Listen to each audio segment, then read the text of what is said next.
Well, apparently it was showtime like 4 minutes ago. However, Casey Bubba Lawrence, I got the big C in my background for Casey Bubba Lawrence. There we Here we are. go. Here we are. All right. Trash Talk Business Podcast, another weekly rendition of all things junk removal. Go, go, go, grow, and get out of here. Junk removal, demolition, deconstruction, landscaping, storage units, you name it. We talk about it here.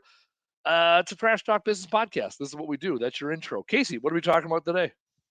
Hey, we have a good guess, Matt Lundy. Also, real quick, is it episode 99 or is it 97 It's or is it episode. 98? In fact, It is very okay. confused right now. So there was a pissing 99. match. There we go, Taylor. So we actually had a pre-rehearsal show or pre-show rehearsal, and by that I mean a pissing match between Casey and Taylor for about 30 seconds, and that's why we are 4 minutes late. For the Oh my record, gosh. I am remote. I'm not in my regular studio. I'm running off of a laptop where the D-pad doesn't even work, and I was on time. No big deal, right? I mean, Fine. some people are That heroes, is some people fine. are zeros. Matt is coming into us with no face, so this is our first no face guest Oh my because God. I know we he can do couldn't that. figure out the video. So all I'm saying is we made it. That's the important thing. We made it We did. We did. onto this podcast. I look a little washed out because apparently I only have two USB ports in this computer, and You're also one from for my mouse. Wisconsin. Well, that too. That too. I'm going on vacation in 2 weeks. Punta Cana Really? down there in Dominican Republic. I've never been before, so I'm gonna get a Nice. Me neither. little tanny tan. Anyhow, Casey, now that you showed up to episode 99, about to hit the old 3 digits, no big deal. What are we Yeah. talking about today? Yeah. So Matt, correct me if I'm wrong. Can you hear me first? I I can't hear you. can I can Matt, hear you. Matt can hear Okay. Yeah. So I think we talked to him. I talked to you. I want to say a couple weeks ago. Aren't you? I think you got out of the military. You're a Marine, I believe. Retired Um, Marine. retired Marine, and you got into this business. What I want to say, less than a year ago. Started January 23. you. Okay, Okay. that's All some right. change. So right there on the button, man. Like right a little over a year. You reached out to me, and then I think you reached out to Andy, and we want you on the show because, you know, your first year of business is one of your most crucial years of business. At least Hmm. I think so. And I'd love to hear it from you, especially now that you're turning into that second year. And let's talk about the learning lessons. Let's talk about the goods and the bads. But first, I'll let you take it away and introduce yourself. Oh, my name is Matt Lundy with Anchors Away Junk Removal and Hauling in Virginia Beach, Virginia. Retired Marine, uh, corporate executive for a few years, and yeah, just decided to walk away from corporate America and start doing junk removal, and that has been a blessing in disguise. Yeah. So you just decided to leave the corporate world, jump into the nitty gritty of junk removal. Let me ask you a question. How do you like it so far? That's amazing. I wouldn't go back All right. to any kind of job ever again. That's good. That's usually the consensus. I'll tell you that right now. It's because for every bad day you have in junk removal, you have a couple of good ones that make you keep going back for more. At least in my opinion. Yeah. Oh, that's true. That's Uh, great. So yeah. go ahead, Andy. No. He said something that strikes me in all the fields that I'm Hmm. never gonna have a job again. The old job. That's Uh, awesome. being unemployed is a beautiful thing. Takes a lot of work to be of the unemployed, and yet here we are. So Matt? What got you into junk removal? Right, you did military corporate thing. Why junk removal? Okay, so that's a good question. When I was active duty in the Marines, and it's probably for all military branches, if you're a guy out there with a pickup truck, you're always being asked to help somebody move, for a case of beer or pizza or whatever. And I did that a lot throughout my career. Uh, did a lot of research after I retired into businesses that you could start from scratch with low overhead, and started doing research on YouTube and found a few of those that are out there posting every day on YouTube, and decided, yeah, this is what I'm gonna do. All right then. So let's jump into it. I want to turn this show more or less today into a consulting call, right? As we're turning the leaf here, going into season 3, year 3 of the podcast, I want to think about what we want to do is we want to focus more on the whole entrepreneur, right? Season 1, first year was very tactical, how to junk removal. And also for us, it was how to podcast, right? It was like, we're joining the journey, right? And then last year was season 2, year 2 was strategic. Like, how do we grow this thing, right? Now that we have a thing, how do we go next level? This year, it's more like, okay, how do we become the complete person? And so for you today, I think what is most interesting is bring it on. What are the challenges you're having from years in the military? Because Casey and I have a few years under our belts, not retired necessarily style of years, yet we have a few years under our belt. So let's talk about Mm-hmm. what questions you have for us, because that's the other thing we get. We often get people that are like, "Hey, do you have the answer to this question?" I was like, "Cool, we answered that like episode 23 or something," So I want to use this hour as your time to pick our brains as to what we have learned in the years of doing junk removal and business ownership, and also what we've learned about doing the podcast, so that you have all the best tips and tricks. So we can really kind of do like a highlight. If you're year 1, you probably have similar questions in your life. So you ask us the questions. We're kind of doing a reverse podcast in that regard today. Yeah, that works. So, uh, in the beginning for you guys, as far as junk removal, what was y'all's reason to really start and pick junk removal as a genre of business? For me, it was simple. I grew up on it. My father talked about recycling. Actually, my dad reminded me last night. We were over at his house. My brother-in-law got a job working for Badger Meter, which is a company that makes water meters. And so, like, if a municipality is changing out all their water meters for all their residents, they buy a shitload of meters, and then Badger Meter goes there and like spends a couple weeks or a couple months changing out everybody's water meter. Okay, so we were talking about that, and my dad reminded me that when he was a kid, his father would pick up Badger meters. He would get them from municipalities when they would decommission them. He would take them down in the basement, and as kids, they would sit there and take apart Badger meters, because within the meters there is brass, there's copper, there's aluminum. And so my dad took apart things like that. He taught me at an early age to take apart lock sets, windows, doors, things like that, faucets, because he was a remodeler. And then in 2009, I had gotten laid off 2 days before Christmas in 2008. I'd come home from Iraq in 7. So I was in a spot where I was 24 years old, going on 25. I had no education. I had a handful of work experience, and I was unemployable. And so I started picking up scrap on the side of the road because it's something I knew and something I loved. And I'm extremely passionate on the recycling end. One thing led to another.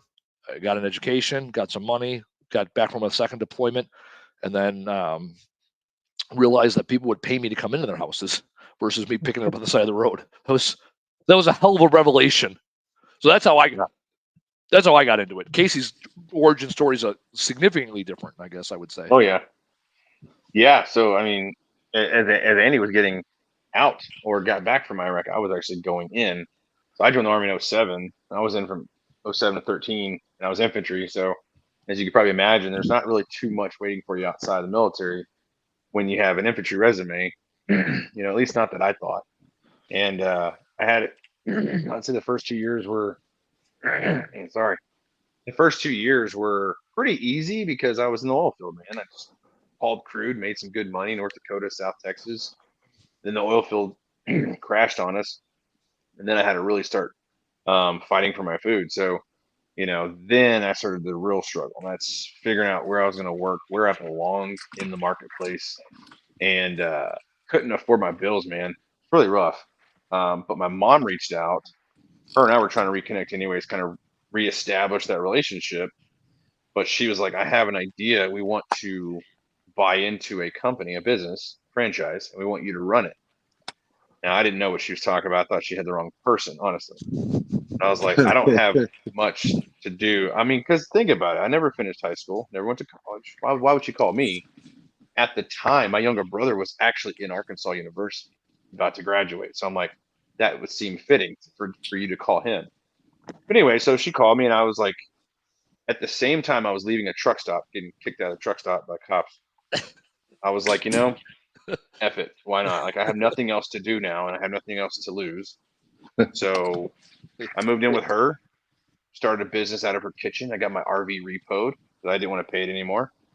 Started over again, and junk removal. It was because that was the option I was given and the opportunity that was in front of me. So what I did was, unlike Andy, I started a business with zero knowledge of the industry, zero knowledge of business, and I just ran with it. And I learned as I went. And that's when I started making them probably the biggest partnerships and mentorships I could have ever made was in that first year, mainly because ignorance is bliss sometimes. Like what you It don't is. know could also be your biggest advantage because now it's like you're not just like a sponge, it's like the military. If I were to say, hey, you can have an option of two E5s or six E1s, I would pick the six E1s Mm-hmm. Yeah, because I want the fresh minds I can mold and shape into what I need them to be rather than the old haggard 2E5s who have bad habits. bad So, habits and they're stuck in their ways. exactly, man. So that's kind of what got me into junk removal. And man, we hit the ground running, doubled our business and revenue the second year from the first. And, Andy and I got acquainted then. And next thing you know, we just started jiving, man. We started just jamming on the phone. And I was like, this junk removal thing's pretty cool. How much else could I learn? And believe me, there was a shit ton more I could have learned. And I did. So, yeah, that's how I got into the business, man. Yeah. That's awesome. And what y'all were talking about, the scrap business. My Yep. Hmm. first, my first, I would say, career or field outside of the military, I was logistics and transportation, but I took a job in Baltimore, and it was for 5 junkyards local there in Baltimore, and I kind of went in like, yeah, it's recycle parts, and I learned so much. I went in there, I didn't know really what I was doing, and I learned that the price of steel, price of aluminum, and if you dismantle these cars, you can get a lot of money. And I started doing 125,000 a week at one of the locations near Laurel, Maryland. And I'm like, wow, you can do that? Oh, okay. Let me see what else we can do. Um, but that was my first job outside of the once I retired, Hmm. Oh, and why teaches you is so much. you're a Marine, right? Oh, I get this all the time. I know, Yes. like I was threw me off, right? Like your email address was like UMMC whatever, and then I see anchors away, and I'm like, what the fuck? What are we doing here? Yes, It's his that So Navy, you is got man. a It's the same it's a thing. talking point, right? it is like, are you like gender fluid, gender confused? I'm no, confused. no. I'm from Norfolk, Virginia, which Okay. is the powerhouse of the United States Navy. Hmm. Uh, Retired Marine, and when I'm going over, okay, what is the name? My first thought was Junk Daddy, and somebody from JRA was like, "Nah, that ain't gonna work." Whoever I was talking to at the time, uh, just spitballing, and I thought it was funny. But I'm like, well, we're in the mecca of the Navy. Why not go with anchors away? I've had to stand in formations and in the military parades and things like that and listen to that Hmm. after. So I'm like, Yeah, yeah, we'll just go anchors away. And everybody assumes that I'm a Navy retiree. yeah. I mean, And that's it. Suits your market, though. That's the story you're selling. Random note. That is the most Norfolk, Virginia, is the hardest place to attack the United States. I found that out. They did a huge, like they did basically a study, right? If anybody would ever attack us, that is the most protected area of the entire country. Not Washington D.C., not New York Hmm. City, or with financial districts. Nope, Norfolk, Virginia, because there is like 4 carriers. There's like Langley Air Force Base nearby. Plus, it's one yeah, of 2 places where Navy SEALs train. So it's like all these reasons why Norfolk, Virginia is like, yeah, like that. That is that's the last stand. Like if we're down to that, like that's where you got to hide. Is yeah. I remote, mean, the I remote thought it was forest of because Montana.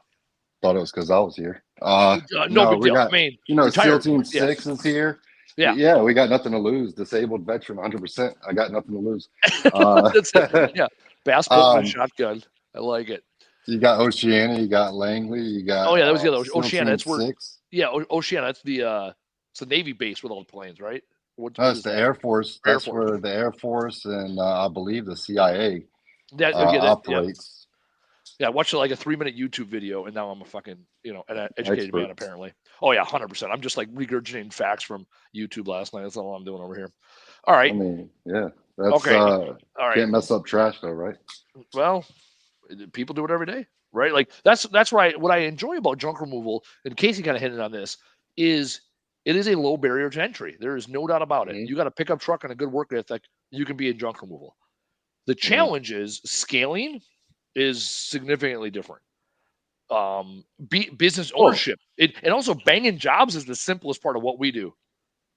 yeah. It When do you is. become a Right. business owner versus just a junk guy, right? Yeah. Junker, like huge difference. Yeah, you can be the junk guy, or you could be the Hmm. business owner with a junk removal company.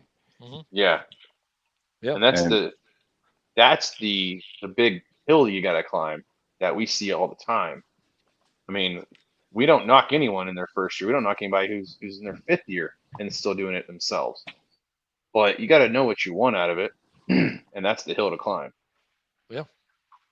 that you're exactly right. I mean, your first year for y'all in junk removal, uh, some of the challenges y'all had in the beginning, was it more pricing, or was it because everybody struggles with trying to price things I'll be out? honest. I've never struggled with pricing, not once. No, And I see it I saw it in a Facebook group today. It was like, how much should I charge for this? And it was like people were taking like, and I didn't. I was gonna be snarky and be like, I would charge 2 cubic yards, single item plus an extra cubic yard, 2 cubic yard, minimum hmm pickup plus a cubic yard, 2 item pickup, whatever you call that thing. That's what I would charge. And I wanted to be a but in real the dick beginning, about it because it's real simple.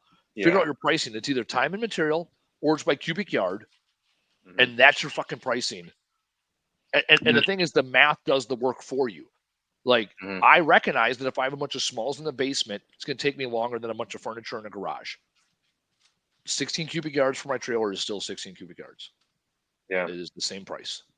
I think it adjusts the timing, and that's. I will say this: pricing wasn't as big of an issue as understanding your pricing, Yeah. because when I would tell someone what a full trailer price was, I was fine and dandy until I filled up the trailer to a half, and I was like, oh, it's not a full trailer like I thought it was. Yeah. Now I got to figure out how do I even be efficient, and what is my full trailer? What do these jobs actually look like? Yeah. That was my, I think, as Estimated in your is first year, estimated is much different than pricing. The problem huge, is and that's people want to do both at the same time, and you're like you yeah, just doubled your chances for failure. Because to yeah, Casey's point, estimating is difficult enough to be like, oh, I thought it was 12 cubic yards, and it might be 8, and it might be 24. yeah, You're like, shit. yeah. I mean, we had a But that, job yeah, 2 weeks that ago. was We the did it first for year for me. last week, 2 weeks ago. I did a 22 trailer job. When it was all said and done, he had got rid of like 2 trailers worth of stuff, and we hauled about 26. I think it was 26 we total. So it was probably 28.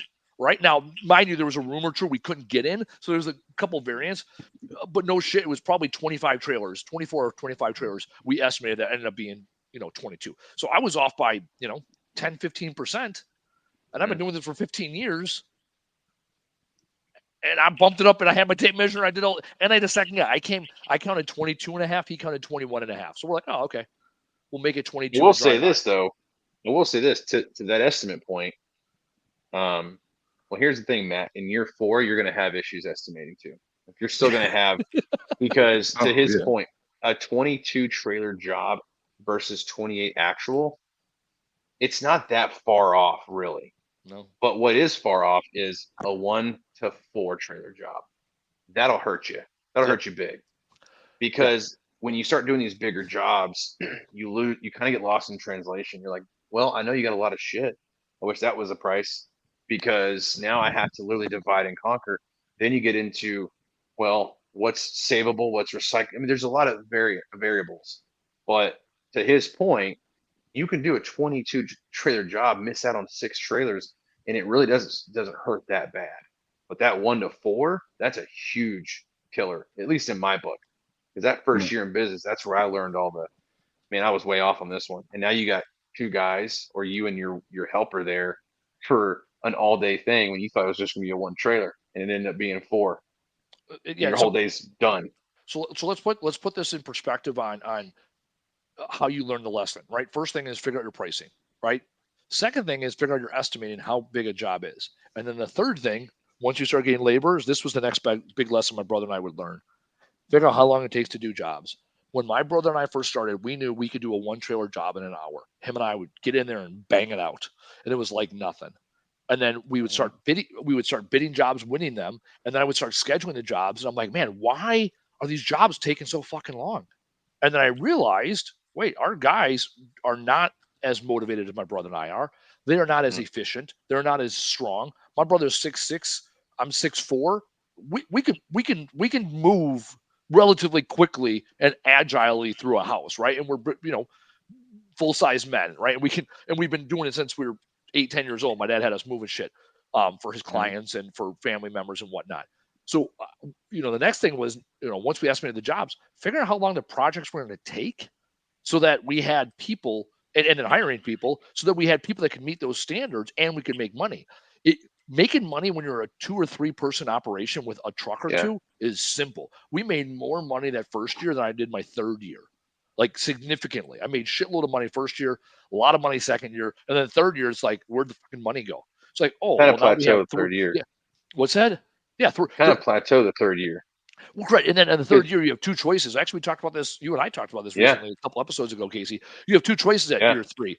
Do you learn to be efficient, or do you grow revenue? Because you will die at 3 to 4 trucks. I always say people You die at you three got to to four trucks. sustain. You got to either learn how to sustain Yep. or grow Right. So because at that year yeah. 3 mark, Yep. like you said, if you're in growth mode, it's going to be a little risky because you could be in growth mode and then all of a sudden tank, right? Or you can say, well, what works for me? Well, I'm pretty good at 4 trucks. Man, I'm still expensive. I'm still spending so much money. How do I cut costs? How do I cut down my expenses? But to go back real quick before we go on, that first year when you were talking about you and your brother, the other thing you got to also start looking at after that first year is total time per job, not just on site. From the minute you leave to the minute you get back, because now if you set such a high standard with you and your brother, and then all of a sudden you expect your guys to do it, it's not going to happen. They're going to No. stop at the gas station a couple times. They may take the long way home. I mean, they may stop and smoke a cigarette or two. So you have to also understand you got to leave that room for variable change. Now, I know it's not the standard, but there's a big difference between I'm going to hurry up and get this thing done so I can catch another one. Then, man, I really don't want to go home when I get done. So I'm going to just kind of lollygag, make this, be a longer kind of job. Yeah. Because But like a full trailer is not 2 hour job. no, what That's is, 3, sometimes 4 hour job because a total trip. Yep. right? Yep. Do y'all count the unknown? Okay, for me, unknown time is time at the transfer stations. I have 5 in my area.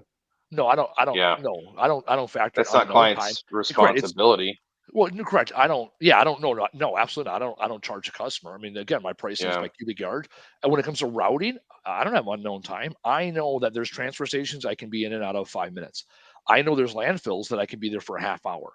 I Yeah. know that if I go to here's the deal. I know that donation centers. I know if I go between like 9 and 2, I'm good. It's probably about a half hour unload, half hour to 45 minutes. I know if I go after 3 at a donation center, it's going to take twice as long because their See, teams are tighter and they don't want us you there. also got to know where they help.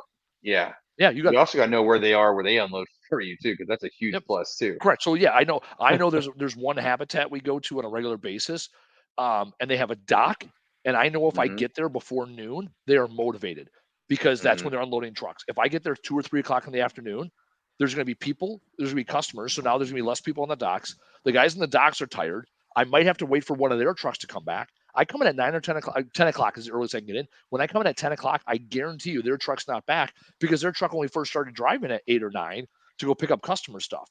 So yeah, those aren't unknowns. You factor it. I mean, I don't care right now if you go to the transfer station, tap yourself when you drive in and tap yourself when you drive out, and then eventually you'll be able to tell your guys like, hey, that shouldn't have taken 20 minutes. Well, it took 20 minutes. Well, why?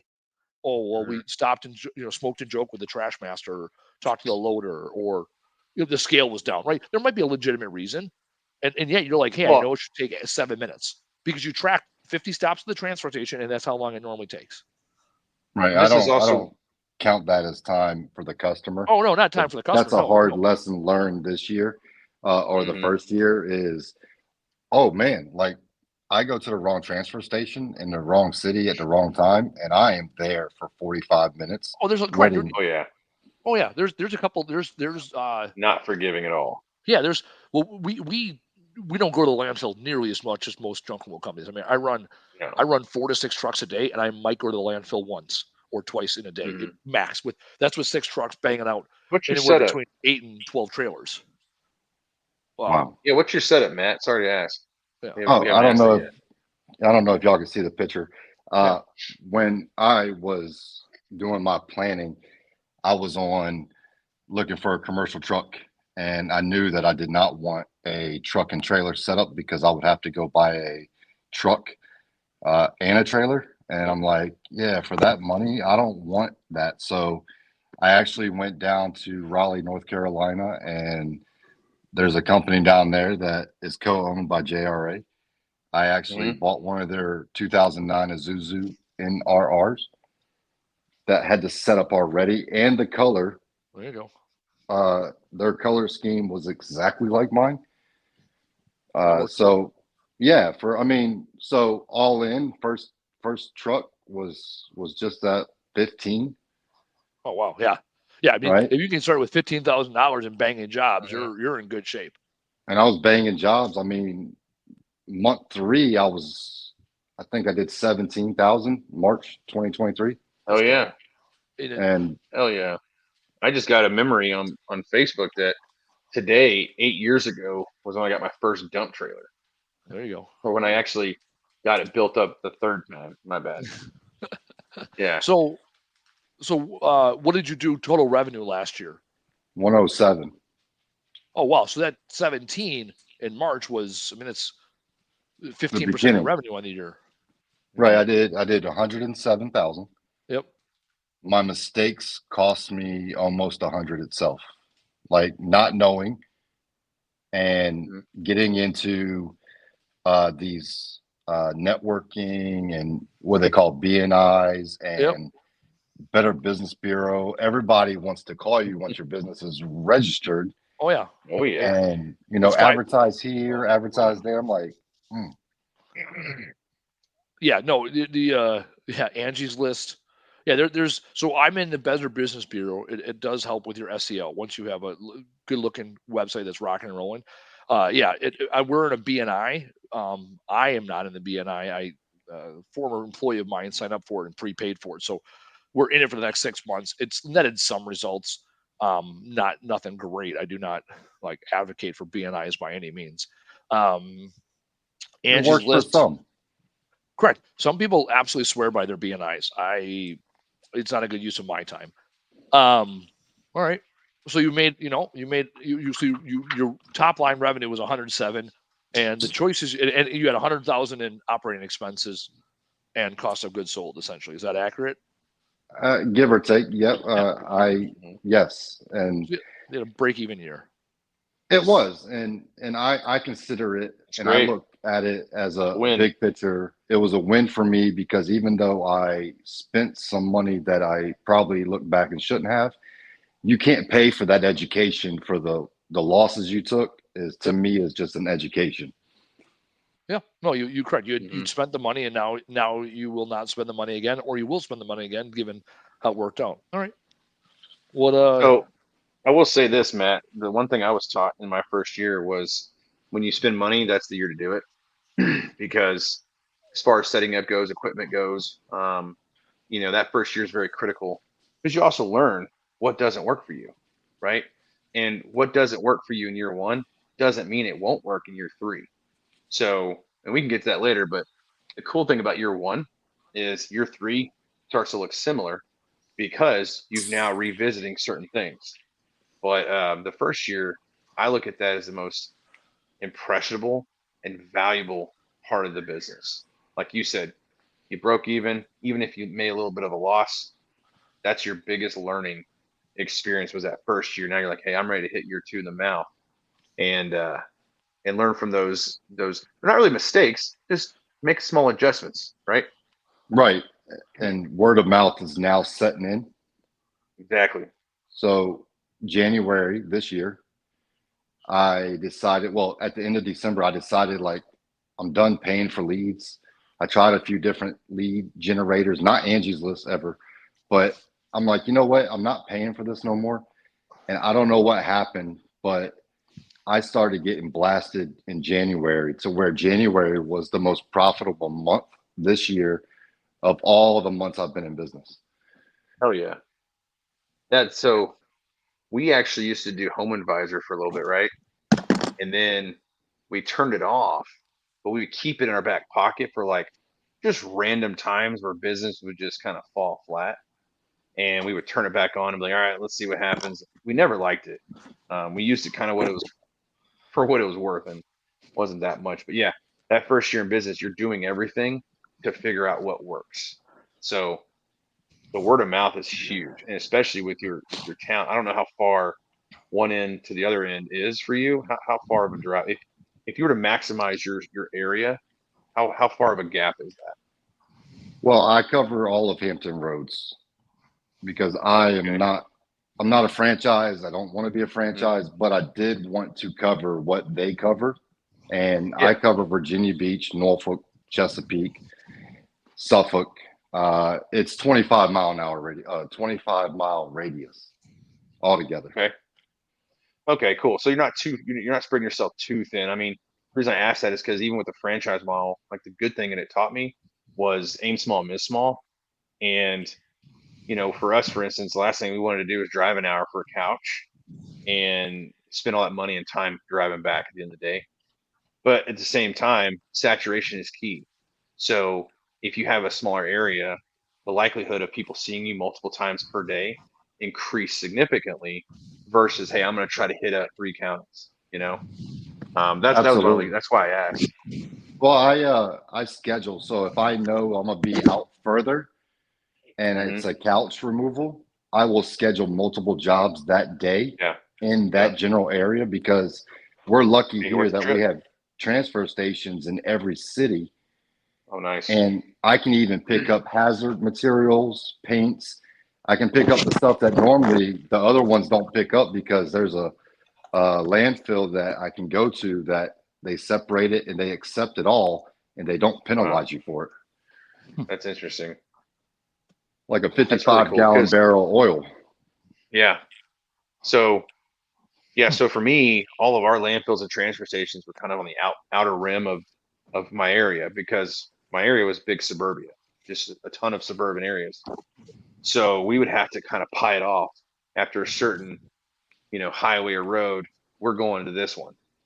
We have these options, but we also knew which transfer station timing are the best times to go to though. Like we had this one transfer station called Menace. You're there first thing in the morning, you're screwed because you're waiting on everyone who was there from last night who got kicked out. So you're probably waiting an hour and a half. But if you go to about 10 o'clock, right before lunch, smooth sailing. And then right before it closes, you're done. So it's like that first year is when you learn all that. Same thing with the landfill. Which landfills are best to go to and at what points of the day? Because for us, we hate bringing trucks full back to the yard. I mean, everybody Mhm. hates that, but sometimes it happens. So then you're like, okay, what crew do I really want to send to this landfill first thing in the morning, right? So yeah, that's interesting. You could take paint and all that stuff too, because that's one thing we never messed with. We didn't want to mess with it. We didn't want to get a hazmat handler's license or anything like that. Yeah, I just thought it was something different that could set me apart. And I'm Oh hell working yeah! on getting a certification through Virginia for asbestos removal. Oh yeah, that'll And open it's up just some different doors. absolutely. And I've done a lot of demolition. So I Mhm. advertise light demo, hot tubs, sheds. I probably did 12 sheds in the first 6, 7 months. I've done Wow. probably 10 to 15 hot tubs. The biggest one was the swim spa in the middle of August when it was 100 degrees here. Um, and it's just, to me, you want to get in and get out and still make sure the customer feels the most important. But there's some days where I know I don't have anything lined up and I will take my time because it's Hmm. something I maybe didn't do before. And I want to learn, okay, if I do it this way, it took forever. If I do it this way, it's more efficient. And I have gotten so many customers just from referrals from doing hot tubs and sheds and even the small single item pickups. Well, it gives you an opportunity to converse with that customer. You can talk to them a little bit. Like Mm-hmm. we had veteran stamped on our trucks, right? Veteran owned. I'm not ashamed of that. Hell, that was a huge lead generation for me. And you'd always get that old timey vet who would want to talk to you. So on some of the jobs, while my brother or whoever was working, I was talking to the homeowner, chiming up conversation because that's building that rapport. And they understood that. Like my brother or whoever was working, they understood that because guess what? That same guy's gonna be calling me back. Yeah, I know this guy. He's a vet. He's cool. So yeah, I mean, You're those right. days you don't take for granted. You take your time, do your research with the customer, and try to keep them in your books for the next one. Are And I you reach out like are for you the holidays. are you still Mm-hmm. banging jobs yourself, Matt, or you got a helper or a second guy? That's a great question. So yes, it's me. I I love driving this dump truck. I feel like a Mm-hmm. little kid again. Yeah. I drove dump trucks in the Marine Corps my first couple of years, and it's too fun for me. Um, but I use an app, a company that has an application for day labor, and Yeah. they invoice you for whatever to you can Bacon. put on there. It is. That has saved me a What is it? lot. You like it? Bacon. Bacon. We talked about Yeah. Remember my boy back in the day at the McDonald's project? did we have yeah, oh, We yeah. We used those cats. I yeah. remember It that now. just the fact that you can see the reviews of how they did at other companies. Have we Yeah. we should have him on the podcast. You know that cat. I don't know if he's still there. I don't know if he's still. I don't know. It's been 2-3 years, but I'm sure bacon they at the were time was very early on. Like yeah, I remember. when Yeah, we we used were introduced to it. well, yeah, it didn't work for shit. I think it worked. Well, I shouldn't say it didn't work for shit. It worked in one or two areas, but it wasn't nationwide Yeah. by anything at the time. Yeah, hit up. There we go. Put that on your list, Casey. Of guess we what this year. I've actually So you referred. I've you like I've bacon? I do like bacon a lot. It's Hmm. it's bigger jobs, small jobs. I do have one person that works a regular job, and then on his days off, like every Sunday, he'll send me his schedule, and I know every Wednesday or Friday he's off, and I'll schedule bigger jobs for those days. It's All right, I like it. interesting, man. Yeah, Because let me ask you a question. I know it's for. Oh, go ahead, Andy. I was I never ran a truck by myself. You know, I had my brother day one, and we always had employees. So that like first year in the truck of banging jobs for yourself, I've never experienced. Oh, I shouldn't say that. I experienced that back in 2009. But then I really I wasn't going to didn't. houses much. You know, well, I was picking up that back then. I was picking up scrap on the side of the road. Although I did have this crackhead Tyrone, I would pick up every now and then. Tyrone, man. Dude, Tyrone, I used to pay that. I remember there's one time he worked for me all day, and he needed new pants, so I paid him $20, a large pizza, a bucket of chicken, and 4 pairs of jeans that I had got somewhere. I don't even know.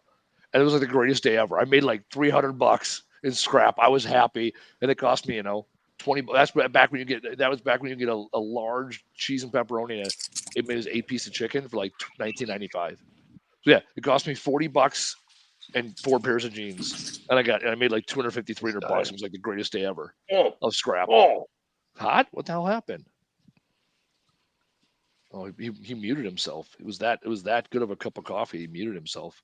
Wow. Jesus, Casey just had. At least he didn't fall out of his chair.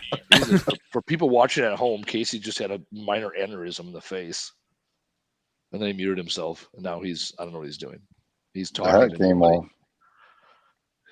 There you go. Yeah, we understand it's hot. But, you yeah, set me up. she I said, think she set me up. There you go. That hurt. You got a nice wife bringing you a cup of coffee, and then she tries to kill you.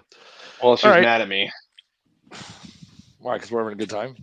She should. because I asked her for a cup of coffee. Have you ever thought about having her on the podcast? Would that go over well? That's what we should do. Oh. She should guest host for you someday. Now Casey left. All right. See, this is the part of the podcast. So right around the 40, 45-minute mark, this is where it starts falling off the rails. We're really good. We're normally good. We're like all business, and then at some point the ADD kicks in, and then That's we the just veteran. starts falling off the rails. All right. No, ADD is not kicking in. There it is. All right. What else you got? What other questions you got for us, Matt? I have a question for Matt real quick. Oh, shit, all Real right. quick, Matt. Yeah, absolutely. What is your full truck price? Full truck price. All right. It's $550. All right. And what are you paying your guy when you hire someone else? 15 to 20. Is that billable or is that what he's getting paid? If you use bacon, is there a markup on that? Yes. So bacon is 15 an hour per hour, and then So the guy's getting paid less than 15. no, they'll get the 15 same day after they finish. They invoice me for one person like an extra $36. So it's only I use it for the high dollar jobs, right? And if it's commercial, my truck price goes to $625, which is $25 less than a franchise 1-800 type deal. Okay. So I have two different models, right? Commercial and residential. Residential 550, commercial 625, and that's Why normally. is your commercial more? I did a job for a warehouse and realized the amount of truckloads. I'm like, that's a lot of work compared to the truck and the run to the landfill. So for commercial, I just bumped it up. I kind of wanted to see what the reaction would be for the full truck price from commercial first versus trying that with a residential. Residential, I found that 550 is a sweet spot. Okay. Probably sounds crazy. That's just me in my first year and some change trying to figure things out still. But I just took. No, I just went no. Sometimes there's so we base our pricing always on MSW, municipal solid waste, household stuff, and I've seen commercial pricing where it's more or commercial pricing where it's less. I don't give a shit. I'm genuinely curious. Yeah, it's just I'm still trying to figure things out though, and yeah, generally speaking, commercial jobs are going to be more weight per load because you think about it, it's a lot more heavy wood furniture, it's a lot less textiles. Generally, when you're doing commercial jobs like offices, warehouses, things like that, it's not like you're doing clothes and stuff furniture, right? So it's the density is there. It's gonna be a lot more wood. Now on the flip side, on the commercial side, put my feet up, you end up I see that there's a significant more scrap coming off commercial. So like we do commercial work, we find it more scrap and then also a lot more wood per capita than what you would do on the residential side. And again, that's someone wants to be in a pissing match. Like, well, would you clean out a warehouse of clothes? Well, that's obviously different, sir. You don't typically see a lot of mattresses and couches and things like that on commercial properties, right, or associated like apartments or condos. So that's why I asked why your pricing is different. Our pricing we have is our pricing is all based on residential, and then we adjust if needed on commercial, or we charge extra for hauling if there's abnormally long hallways or elevators or overnight jobs, things like that, to make sure we offset some of our additional costs when it's not as straightforward as residential junk removal. See, you're spot on with that one. I just did a commercial job where it was 3 full loads. One load was 6,000 pounds of steel. Yeah, what's your price per ton right now? Price per ton at the landfill? No. Price per ton at the scrapyard. What I can only tell you what I got for it. I can't remember off the top of my head. It changes so often. You get about $750, $800. It was over 6. Okay. Yeah, so you're at 200 a ton. Yeah, price in our area is $245 a ton. So you're at like probably 10, 11 cents a pound then. Yeah, you're at You've always had the pounds. higher prices, I think, Andy. Y'all might be. They're more stable. Yeah, I mean right now we're at 245 a ton is pretty good. It's 12. It's 12 and a quarter cents per pound. I've seen it as high as 300. My mean is 200, $1.80, 200 a ton, so 10 cents a pound. I've also seen it as low as a penny a pound. I've seen it at $20 a ton. So for me, anything north of 180 is that 180 is we're in business, we're making money on it. I remember during COVID, it was down to 35 a ton. I want to say for like 6 weeks, 8 weeks there. And then also on our boxes. So our boxes are 20% less, 20 to 25% less when we do our 30 yarders or 40 yarders, because they have to pick up the fuel and the trucking on that, obviously, and the labor. And we had it at one point on our boxes, we were getting $15 a ton. So it was like we had to pay for them to ship our scrap. So short iron. Short iron, steel yeah. tin? Sheet iron. So Yeah, steel so sheet tin, iron, yeah, tin, sheet iron, short iron, all It's the same. $9 every 100 pounds. Why they have it that God, way? you guys in the fucking South, you guys can't do fucking math. I don't know why they do that. So they I do. don't know why. It's $9. No, it's not $9 Not good every at 100. all. Oh yeah, $9. Yeah, right. $9. So it's yeah. You're because you guys call it Yeah. 100 weight. It's like, hey, we're not I don't that. know why. It's 180 a ton. Yes, or yeah, correct. It's Or it's terrible. 9 cents. Or it's 9 cents a pound. Yeah, but why do you Yeah, I have don't to know why call it they have 9? it like this. Because they have it at That's 100 what they weight. say on So this. That's what this is. I don't know. I understand that. So down south, they have it at the I don't know 100 why they do weight, which that. makes no sense. I don't. It's Mhm. got to be a reason. I want to say it's got something to do with cotton or the way y'all goddamn English. I'm gonna Google it right now. Why does the Say Probably. South? copper is per pound. Like right now we're Why at does the 330 a South pound. use 100 weight? Yeah. I'm gonna figure this shit. Why are Southern? Oh, here we go. I just said. I googled why does the South use 100 weight. First article, Time Magazine. Why are Southerners so fat? Not what I said. Not what I said. I want to be very clear. I know a lot of hell. They know Grant. I don't know where Grant's from, but he said he wanted a free gym membership. That's why. That's why he joined. That's why he got into junk roll. I don't know. I don't remember where Grant's from. We dropped. Fuck. How do we pronounce his name? We had this down. It was super simple. Govro. Was that Govro. Govro? So Yeah, so junk removal. This is what junk removal is in a nutshell, Matt. You can tell everybody this. This is what I told my employees. I go, it's like this. It's like CrossFit that you get paid to do. You're And right. the cool thing is, if you really wanted to get crazy, you could just say, hey, he wants to start he wants to join a free CrossFit program. Now you got free employees. That's the goal, right? How do I convince these yahoos that this is a free CrossFit program?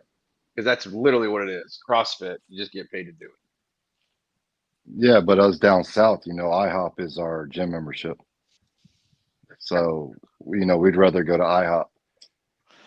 Okay, hold on. Do you have a So shop, 100. or do you Hold on. operate out of the house? 100 weight's a real deal. That's like 100 weight is one word. I've never known that. I've always called it 100 weight. It's a full word. So it's a unit of weight, 100 weight, all one word. 100 weight abbreviated as CWT, which makes no sense. CWT, whatever. Carrot watts. You're just whatever. It's a standard unit of weight or mass used in certain commodity markets. It's also to be used to price smaller shipments of goods. In North America, 100 weight is equal to 100 pounds. No shit. Here's what's fucked up. In the United Kingdom, 100 weight is, wait for it, equivalent to 112 pounds. No reason. Originally, a stone was 12.5 pound, so it's 100 weight is a sensible name for 8 stones of something. Then in the 1300s, the kings changed the definition of a stone to be 14 pounds, and 100 weight therefore became 112 pounds. The English, there we go. You know what? When there's a problem in the world, blame the English. Like that is, colonization, slavery. Yeah. Let's Everything. goddamn English. 100 weight. Yeah, when in doubt, just blame the English. You know what? I did start talking about the English in the South and cotton. I was not crazy. That was I'm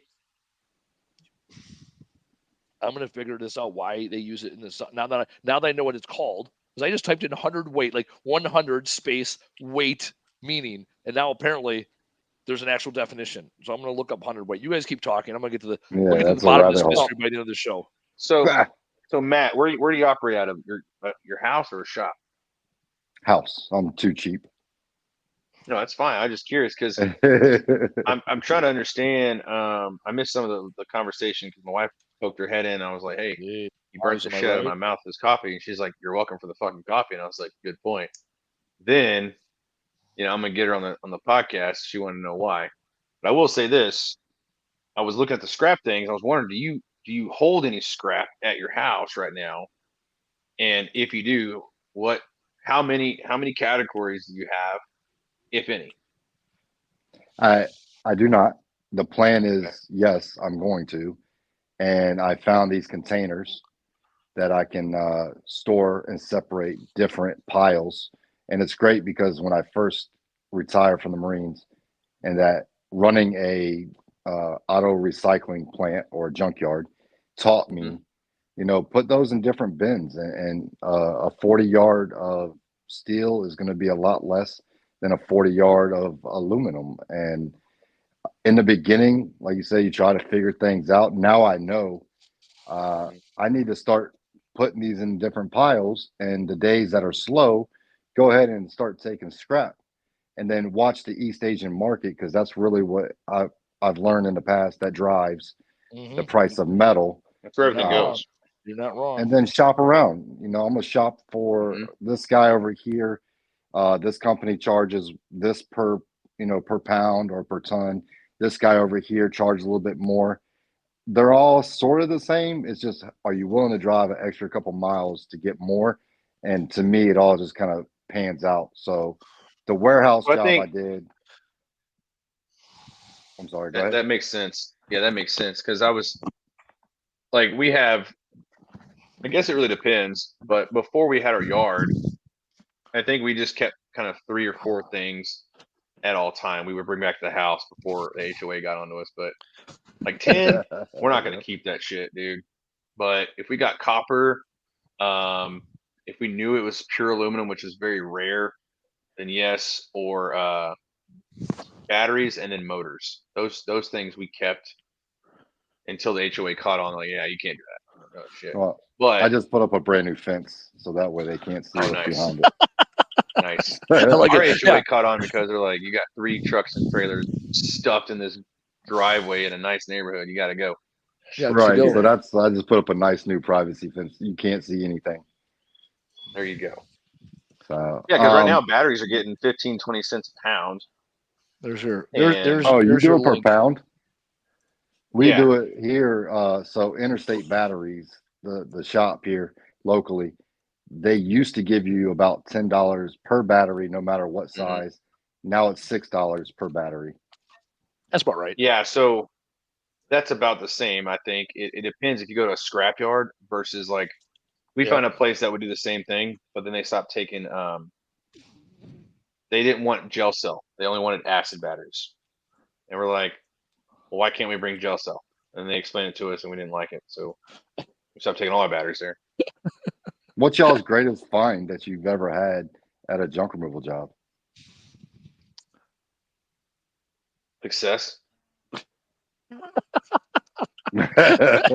Oh man.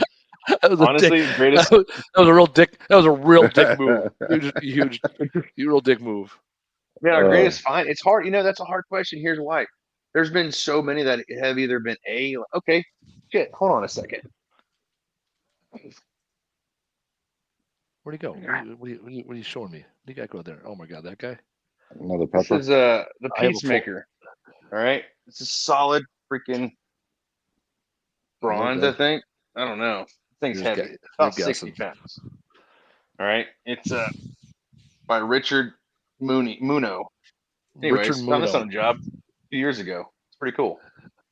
Yeah, that's the best thing of all the things. That's the best thing. I'm just saying there's so many like different ones. I found a head. Found a porcelain head that's worth like a couple grand. No name, no nothing. Found that out because it's at Tony's house in Florida. See, mine. See, you said it's difficult, Casey. Mine's simple. We're doing this job for the Dolly Walls, which is a family here in the Midwest. They're here in Milwaukee. We're doing a job for them. They own a bunch of gas stations. Good fucking dudes. I've known them for years now. We met them like our 3rd month in business, and we started cleaning out their warehouse, which now is a gun range. Go America! Anyways, as we're cleaning out this warehouse, they're like, "Hey, when you get to this back corner, there's a blue crate. Whatever you do, don't throw it away. Don't bring it. Bring it to my father." I'm like, all right, bet. Well, we get to the blue crate. We open it, and it's a spinning wheel and a pair of sandals that were owned by Gandhi, and all the provenance that goes with them. And they were coming from Delhi, and they're going to the museum in Chicago, and somehow they ended up in their warehouse. And for like 15 years, they're like waiting for some cat to show up and pick it up. And they had a bunch of like Citgo gas station promo material and T-shirts on top of it. because they owned gas stations and like it was their storage room. So Gandhi's spinning wheel, that is the clear. I mean, now I didn't get to keep it. I didn't take it. I got tons of cool shit in my warehouse, in my office, but that is the thing where it's like, oh yeah, we ain't coming across that again. I have the original JFK newspaper from the Fort Worth Star Telegram the day that JFK lost the his thing is, mind. I know I have like 10 copies. Yeah, someone's like, it's worth a lot. I'm like, I have 5 copies of that because everybody kept that. Everyone kept JFK. Yeah. Everyone kept 9/11. Like, yeah, it's Mhm. yep. Or the World War II ones are we don't see them as much. However, I've seen them more than once. You know, the JFK I one will is probably say the one this, I see the Matt. most. Keep Golf Club. This is what I found out a couple weeks ago. So I recently got into golf. I'm addicted to it. Me Golf too. is amazing. But a buddy I was golfing with, who's now on the board of the nonprofit I work with, we were at the golf course one day, and he pulled up this putter, and it's amazing. It looks brand new. He's like, "Remember this?" I'm like, "No. How would I fucking remember a putter?" He's like, "I bought this from you about 3 years ago for $15 with 2 other clubs." And I was like, "Cool." He goes, "Yeah, this is the same one." I go, "How is that possible? It's brand new." He goes, "Well, I spent $100 to get it refinished." I was like, "Damn, you spent $115 for that thing?" He goes, "These cost $400 brand new," and it was the original Scotty Cameron whatever putter. I had no idea what that was. Come to find out, a few of those golf clubs that he would get from me all the time, worth a lot of effing money. And I don't know how many golf clubs would run through that warehouse. I mean, we get those all the time. So Oh, I those, got bags yeah, I'm about to of say, keep an clubs, eye out, man, because matching I'm starting to sets. realize what I had after the fact. Yeah. But I got a story about my greatest find so far is a 1990 Rolex Ooh. that was in a coat pocket of a deceased family member of a job. Mhm. And I was going through separating the men's and the women's clothes. And I'm like, this thing feels weird, like something is in the pocket. So I go through the pockets and I pull out this watch. I go have it looked at, and it's a 1990 Rolex. That's nice. That And doesn't suck. it's You know those things not run going for? anywhere. I'm keeping it as long as I can. I'm like assuming that. those value with age, right? I would Just like, imagine. you know, I'm not a watch guy, but me I neither. definitely. But so we found some cool stuff. We found a lot of firearms, a lot of old Yep. firearms. Unfortunately, when my guys would find them, it's like, oh shit, okay, we'll put that in the office. Let's let the owner know, Yep. because we don't know how these reuse or when. The ones that the owner was like, oh, you can have them. Well, we can't legally take them, so You we can't? either return them or we lose them on the way.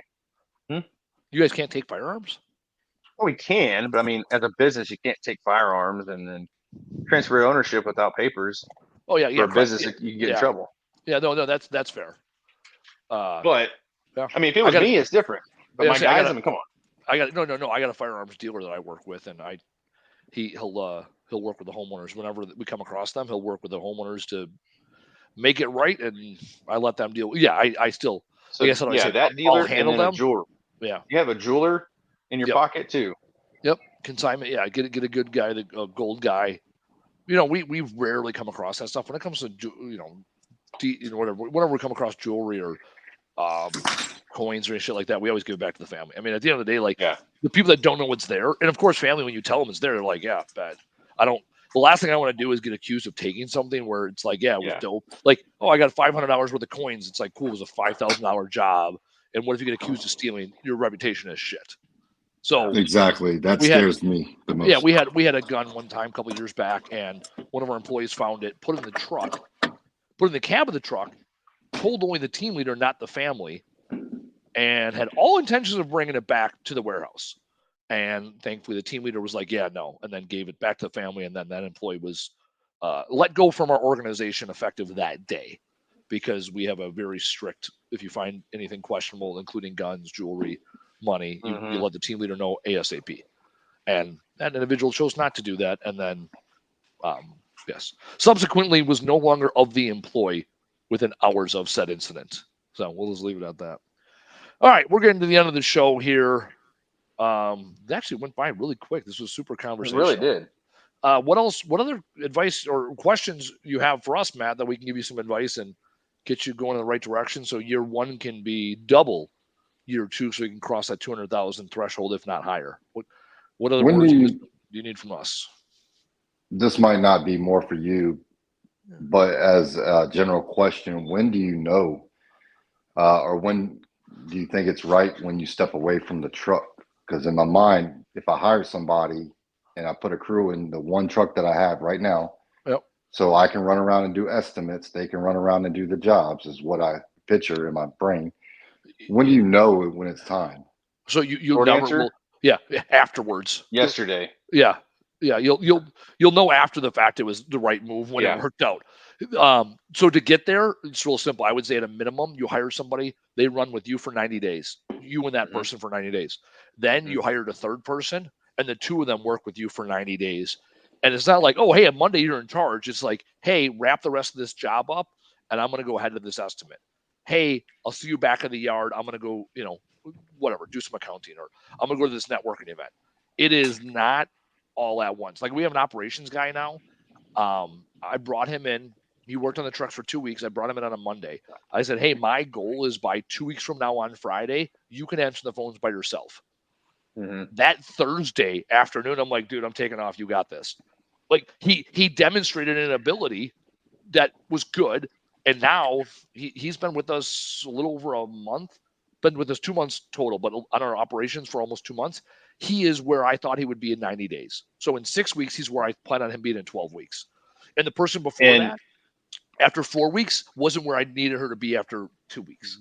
So a perfect world is 90 days. 90 days. Actually, yeah. Mr. Beast talks about this. Mr. Beast talks about replicating himself. So what he does is he basically has someone spend 24 hours with him 7 days a week for minimum 6 months so he can clone himself. And he was Mr. Beast was being interviewed, and they're like, hey, what if someone like isn't willing to do that, or right? Because he's like, yeah, I'll pay him like $40,000 a year, and they have to live with me for 24 hours a day, and after 6 months, I let them do some things like that. All they do Mhm. is follow me around for 6 months, and the person's like, well, what if someone's not willing to take the job? He goes, the conversation's already over. Like that's the first question. Are you willing Yeah. to come follow me around for 6 months minimum and learn my mannerisms, my habits, how I would make this decision? And so for you, 90 days of them on the truck with you, banging jobs at a minimum, and then 90 days of them running the truck with a second person while you're observing everything. You're in that second truck, you're driving behind them, you're sitting in the second person in the cab, the three people in the cab, and you're watching them the entire time. And you're helping them, and you're like, hey, you go talk to the customer, I will help this guy on the couch.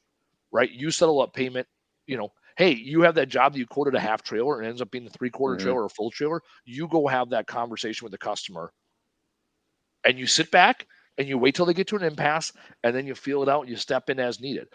This isn't like the military where it's like time and grade, time and service. Like you can have a Oh. 21-year-old that can be an E5 in charge of millions of dollars in equipment because he can run fast and jump high. Right? Like Right. and at worst, the U.S. government will pay for every choice that individual makes, good, bad, or indifferent. Like, oh, he killed Yeah. somebody unauthorized. We'll pay it off. Right, going to Leavenworth. Right, like something simple. Now, you on the other hand, this is your business. Right. Somebody can go out and take your truck and do something catastrophic, and you were out of business the next day. Mhm. Absolutely. Every day we put guys on the road. That's a risk we're taking. Some people, especially I've seen this with the JRA kind of mentality of guys, they end up buying themselves a job. They never get to that point where they are out of the truck completely. They might have a crew that they really trust and might have a second truck, and yet they're never really the business owner, and they're good with that. Yeah. There's this guy that I know that was part of our old franchise. I was talking to him the other day, and he's on his fifth year in business, and he's doing around 300, 350 a year. It's basically he has two trucks, and he still does 750 to 60% of the jobs. And the winter here, he does almost all of them. And the only real time he has a second truck running is when it's running in tandem with him or doing small jobs. And it's his number two guy that's normally with him as his second guy in his truck. So after 5 years, he cut himself out a nice 6-figure job or 6-figure career and is known as a local junk guy. And he is completely happy with it because Happy. he's like, Yeah. he joked he's military. And he goes, yeah, I'm light infantry, dude. If I can get by with less, that's the way I go. And at me, I'm like, I'm logistics. Give me more trucks, more jobs, bigger warehouse. That's more interesting. So Right. you'll For me, I'm know, just lazy. yeah, you'll know when you do it and it doesn't feel right. You'll But also know don't when but also you're don't doing what you stress want over to do. the Yeah. yeah, but also don't stress over the rate. So that's one thing the mistake I was making in the beginning was trying to hire people for something and then they would chirp back with 50 cents or a dollar more. And I'm like, well, honestly, that first week or two, it doesn't matter if you pay them 15 or 16 or $17 an hour. If you're going to keep them, you're going to keep them. If Yep. you're not going to keep them, they need to leave. You Yep. hire slow, you fire fast. But now is the time because we'd say this 18 months is when you really want to make that transition out of the training. So that So was my goal. you look, Yep. yeah, and that's what you look at. Yep. How can I replace myself, So you need, myself in every aspect of my business? correct. You You need list to those start hiring. aspects down. You need to start hiring right now. Yeah. That's it. You need to start hiring right now to give yourself Mhm. 5-6 weeks till April 1 to vet out and get the right person. I would put like a lot of You know people like, what? oh, I hired the first guy and he's been with me for years. I'm like, well, was that your best hire or your first hire? And often it's the first hire. It's not the best hire. It just happens to be the guy that was available. And other people So it might there's be great. So you need to start hiring now and being willing to invest your time and money now so that you have those 90 days. So come June, July, whatever the time is, you can start to step away. Because right now, you're not going to start stepping away until you hire someone and they ride with you 90 days consistently. Right. That's my biggest fear is you're going to go on a job without me. If I hire you, you got to be and talk and represent So you got to hire Anchors them now. Away junk removal just like I do. Yep. And that's probably my biggest fear is somebody's going to be hired. I'm going to train them. And my business reputation hinges on everything I've trained this other person. So shift your so mindset from a scarcity mindset of fear to an abundance mindset of all the knowledge and time. Right now, you have knowledge and time. When I first started, I would say guys had to be with us for 6 months minimum to be a crew chief. Now I can hire a guy and have him a crew chief within 2 weeks. A very highly competent individual. Because back then I didn't even know what the standards were. I didn't know what the SOPs were. I didn't know what I really yeah. wanted them to say. I didn't know what my messaging was. So how could I convey that to the next person? So our crew chiefs back then would roll with Isaac, my brother, for at least 90 days, and then they would roll 90 days with another crew chief, and then they could be a crew chief. Mhm. Got it. You have an abundance of time right now, and these first couple hires, or the guys that actually stick, those first couple hires are going to be absolutely critical because it'll define you in your business. And your And standards, you're going to see your yeah, processes you firsthand with you know other what your people. standards are personally. Now, when you have a second Mhm. person, you can start to establish what are the Anchors Away standards, and Yeah. where are you willing to make compromises because a 15, 17, $18 an hour guy is not CEO Matt started this business excited about it, right? So you have to say, okay, Right. this is my stand. If you hold everybody to your standard, like you're no shit. This is the Yeah. 100%. All no, you got to find that what is the 80% standard that will keep us in business every day, right? Like there was this like 5-7 years ago, somebody interviewed Gary Vee, or Gary Vee was doing Q&A after a seminar, and he's like, hey, how do I get my employees to work as hard as me? And he goes, you don't. No. You're the owner. Like, what the fuck's wrong with you? And I remember hearing that, and I'm like, God, that was a stupid question. And then I look back and Yeah. go, oh wait, I hold my guys the same standard. Like, why don't you come in early and stay late and work harder? Why is it I work circles around you? It's like, yeah, because I mean, 16, 17, $18 an yeah. hour. Fuck, when we first The started, only thing you can we do, hired at $10. It was $10 for non-drivers, 12 for drivers. We also pay guys, the, the cash. only Then thing you can tips. really do is Oh, control. plenty of tips. You can control the systems and processes you put forth, Yep. the adjustments you make, and you can give them the bare minimum to succeed. Yep. And what I tell them all the time is, I give you these gloves. It's not going to protect you from getting your hand cut off. I give you these eye protection. It's not going to make sure that if a truck falls on you, your eyes are going to pop. No, what it is, I'm giving you the necessary equipment to be safe on how I taught you to do these jobs. Now, when you modify the way I do things, the way I taught you to do things, you're kind of going to unknown territory. So if you get hurt, well, that now we have to look at, well, why'd you get hurt? With these employees, try not to look at like, this is what I do every day. Try to look at it is, what do you want done every day and how do you want it done? So if you show up in the morning, like myself, I showed up first thing every morning because I want to see my guys get to the office. I want to see how they do it. I want to see what's fresh on their mind.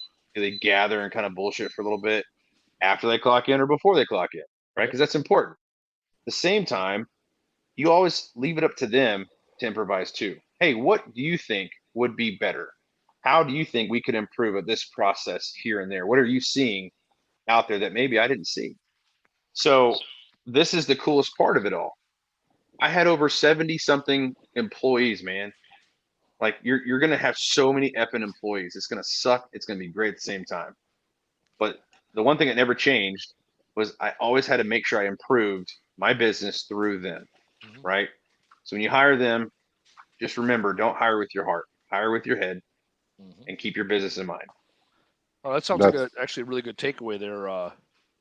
So there, well, to get into Yeah. the wrap there, Casey. All right, so that there, hire with your heart, not your head. Top takeaway from No, Casey: flip it. Flip it. hire with your head, not your heart. Man, I jacked that one up. That's why I fucked that up. I also, I also was really good dyslexic. at. I was really good at hiring fast and firing slow. Really good at that one. I've only recently started to. I'm still a slow firer. So now I got an HR guy that's a fast fire. He's like, "Oh, that guy doesn't meet our standards. Yeah, why is he working?" I'm like, "That's a great question." All right, Matt. Your That's private chat. that's awesome. Top takeaway, Matt. Top takeaway from our time today, Yeah, top takeaway Yeah. from the show so far. yeah, is keep improving, keep learning, and just have fun with it. Yeah, when you get in entrepreneurship, when it stops being fun, it's time to hang it up. It's kind of like in the military when they tell you, right, the day that you don't feel proud putting the uniform on is the day you need to sign your retirement paperwork. Right. Same Oh, thing in entrepreneurship. If you're not having fun doing it, then you either right. need to create the fun or do something else because entrepreneurship is difficult. It is exhausting. It is stressful. And if those things, difficulty, stress, and exhaust, aren't fun for you, then get the fuck out of entrepreneurship because it's going to be those things, whether you like it or not. And can you find the fun within it? Actually, yeah, that's my takeaway, right? Shift your mindset, right? Shift the That's it. mindset as you become, right, for you especially, shift the mindset of from a uh, um, business operator to a business owner and figure out what that means for you. Because when you said, hey, when do you know? You don't know. And it's different for everybody. So if your goal from what I heard you say is, hey, by June, I want to be out of the truck doing the other things. You got to make the decisions now that are consistent with that goal. Otherwise, we're going to check back in with you in June. You're going to say, hey, I'm still scared to hire that first guy. Right? You Right. got to shift the mindset from scarcity and fear to abundance and love. And I can tell you right now, actually, that's Casey line. Casey always says that. I can tell you right now. That's why I know I spent too much time with Casey. I say shit like that. Anyways, you will never have this level of naivety, enthusiasm, and time ever again. Once you hire that first employee and then the second employee, and then you put that second truck on, you will not have the resources available to give these employees as much time and attention as you have right now. So do it now while you have the time and attention, because when you start seeing those repeat business, that referral business come in, when you start making a name for yourself in your hometown, your phone is going to ring and you're going to be doing all the other things that aren't junk removal, aren't training. So take the time now to do it. All right. That's a big takeaway. Huge takeaway. Huge takeaway. All right.